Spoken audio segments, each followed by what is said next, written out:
Thank you so much to everyone who joined my live today on what it means to surrender spiritually.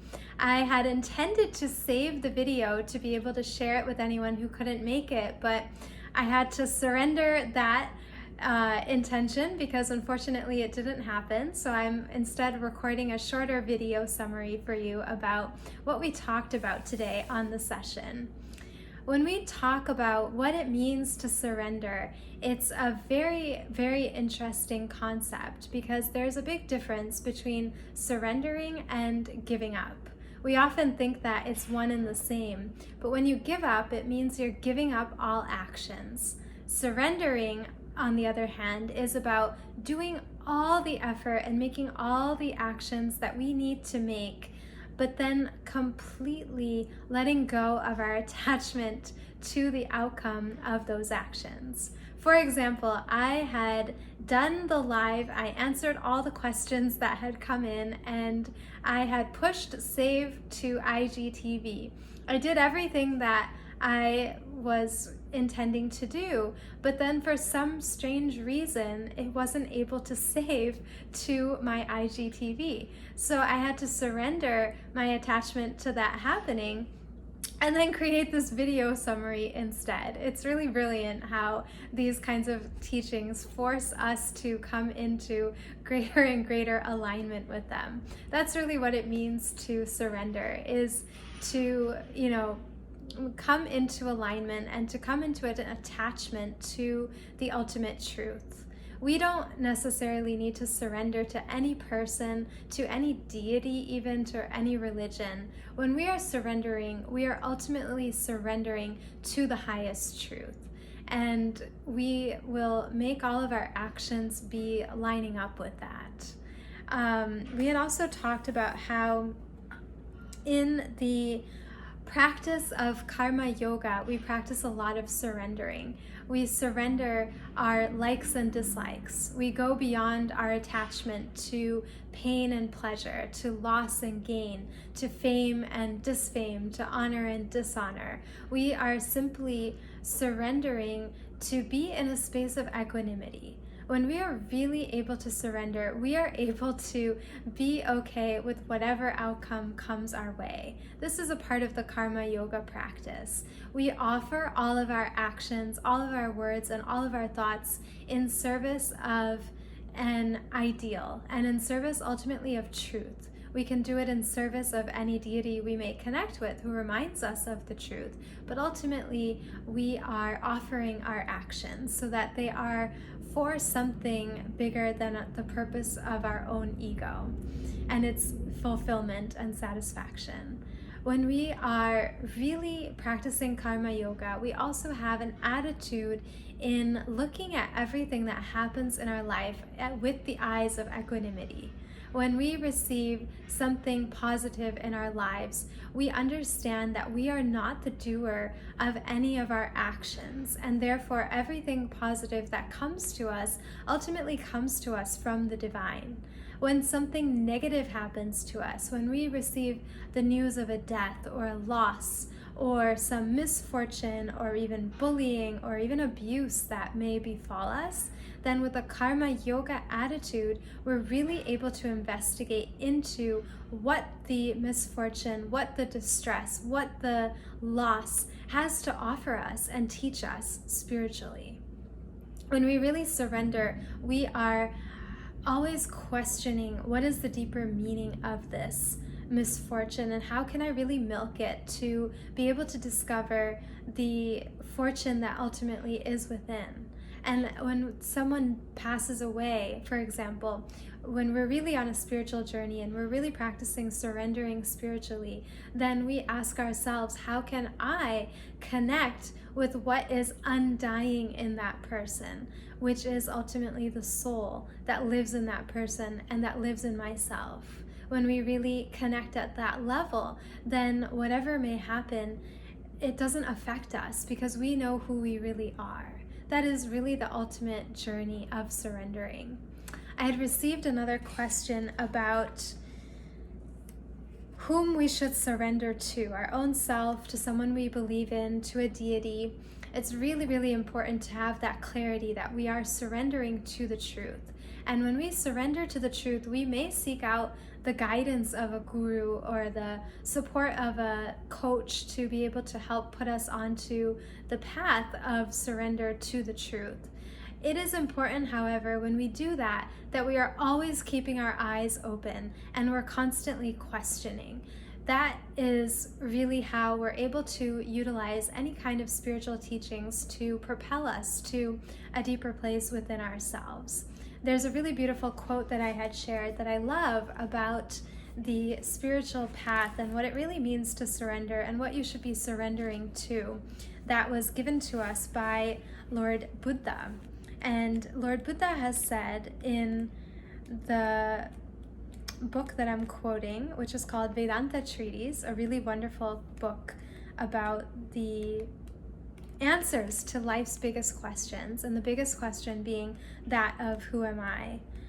We have this really incredible wisdom that we want to not simply do something because it has been done for many years. We don't want to simply blindly follow authorities or teachers or practices simply because they've been around for a long time. Instead, we want to really keep our spiritual eyes open and to be able to follow what is the highest truth that agrees with reason and agrees with our own good judgment. I am looking through my book to try to find this quote to share with you exactly what it is, and now I have found it. I surrendered as I was speaking. Lord Buddha has cautioned humanity over 2,500 years ago on the important role of reason in human life. Do not believe what you have heard. Do not believe in tradition because it is handed down many generations. Do not believe in anything that has been spoken of many times.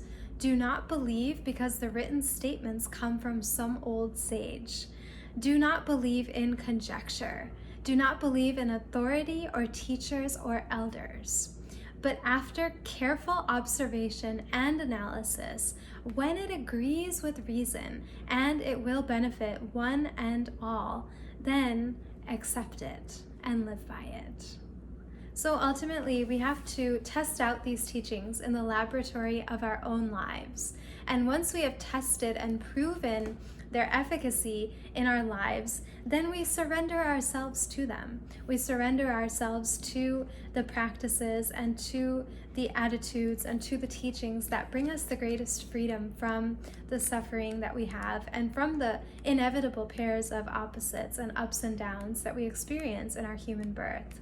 In the Vedanta tradition, the world itself is actually defined as pairs of opposites. As long as we're here on this planet, we're going to consistently and constantly be faced by duality. We have pleasure, we have pain, we have loss, we have gain, we have fortune, we have misfortune, we have honor, we have dishonor. When we really practice surrendering, we transcend all of these pairs of opposites. We train ourselves ultimately to be equally okay with outcome A as we are with outcome B. This helps us to really practice objectivity, and objectivity helps us to live in the best, most expanded way possible. So often in life, things don't go the way we planned. People don't end up being the way we expect or want them to be, but how do we respond rather than react to these situations? That is actually where that surrender comes in, where we normally act, we normally have a desire or a preference or a want that's driving our action. But when we simply act without that preference and we really practice acting for the sake of acting and acting based on what we ought to do rather than what we want to do, then we are automatically training our minds to develop that equanimity, to be able to transcend the pairs of opposites. We are developing our mind to be able to look upon negative situations to see what they have to teach us about spirituality and about awakening to our true self and our true power, even in the face of death and disease and decay and loss and misfortune and pain. When we have great events happen to us, and happiness and fortune and honor and all of this worldly success come to us, then we're able to look upon it and realize and recognize that all of this comes to us not because of our greatness, but simply because we are a conduit for the divine, and all blessings are ultimately blessings from the divine. So it's a mental training, and it's a training to really keep us equipoised and in our center, no matter what's going on within or around us. This doesn't mean becoming a robot. It's really important to understand the distinction that is laid out by Vedanta of what it means to be a human versus a plant or an animal. A human being is one who is able to feel everything without becoming affected by anything. A plant, by nature, does not feel. And so we don't need to be like a plant. It's important that we do feel. Whatever happens that is bringing sorrow, we need to experience the tears, and we need to shed those emotions and feel them in order to let go of them. But then we don't want to become like an animal who has lots of feelings and is completely affected by those feelings. The prestige of a human being is to feel everything and not be affected by anything. We let the emotions of our lives wash over us like a wave washes over the ocean continuously. And we learn as a spiritual journeyer how to be a surfer of the waves. We can allow the waves to come and go, and we can even kind of have fun with them once we know that we have the surfboard of self-realization, of the teachings and the practices that lead us to self-realization, to be able to go on those journeys and feel the ups and downs without being affected by them, without getting knocked off of our surfboard, basically, by the waves of emotion. We want to move through everything gracefully. So the word motion is contained in emotion, and we want to really be the kind of surfers who can ride those waves without getting affected or thrown off of our board by it. I also had shared in the session about how we know who is a qualified teacher to be able to follow instructions from, and how to know how we are as we are progressing spiritually. Are we becoming more free? Are we becoming more self-realized? What are the signs and symptoms of that self-realization that we can look out for? These are really, really helpful to look for in a person you would like to study with and guide you, because a person can only guide you as far as they have gone themselves. So a self-realized person, according to Vedanta Treatise by Swami Parthasarathi, who I truly believe has all these characteristics, has merged with the Supreme Reality. This person manifests divine characteristics, displays exceptional power, bears universal love, possesses boundless knowledge, enjoys absolute self-sufficiency, and revels in total fulfillment.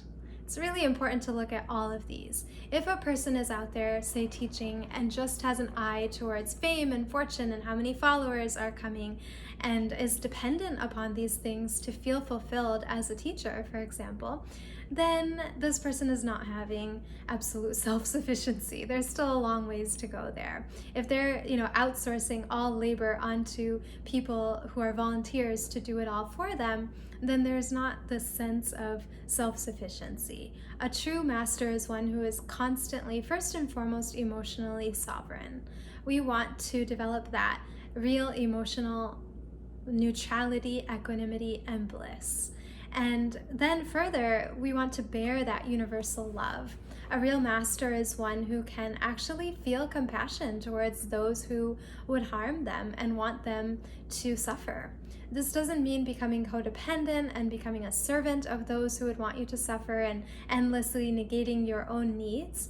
It actually just means having the kind of love that includes yourself. It includes all beings, and it includes yourself. So you would, in that case, distance yourself from that person and maybe perhaps stand up for yourself, but in your heart, you just hold that love and compassion for the person. And that's how you really know that you are evolving in a spiritual way. A spiritual person will never tell you something in an angry or negative or violent way, but then tell you to be nonviolent. There will be a sense of walking the talk. That is really, really important. And the more we do that, the more we are really able to surrender spiritually and ultimately to surrender to the highest truth.